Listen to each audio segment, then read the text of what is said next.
Тоест, това не подлежи на регулация, искате да кажете. То трябва да върви заедно с хората, така както се развива. За мен, аз даже на господин Димитров изказването преди малко срещнах неща, които не са много. Той казва, ние ти трябва да знаеш кои са тия хора. Ние трябва да знаем за тях еди какво. Не. Не дай си може да знаем за тия хора кои са. Аз не категорично против това.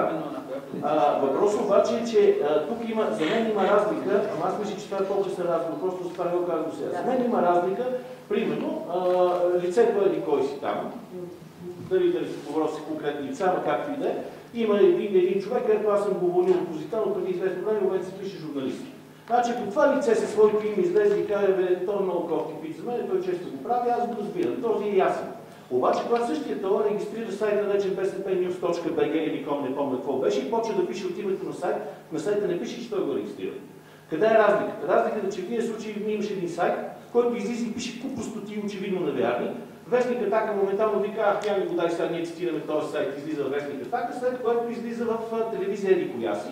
И аз за себе си научавам, как съм ходил да гона там, обичам съм униформени жени, ходил съм да щипа полицейските в съдебната палата и така нататък. Ето ти го инструментариум. Въпросът е къде е разликата в това как използваме него. Тоест, ако лицето Фиков си го беше направил това нещо със собственото име, аз мога да излезе да кажа, че аз те уволних и много обичам да пише глупости. Но когато излиза като един сайт, който не е идентифициран в пространството и който може да бъде цитиран, без да е ясно кой го прави, тогава има проблем.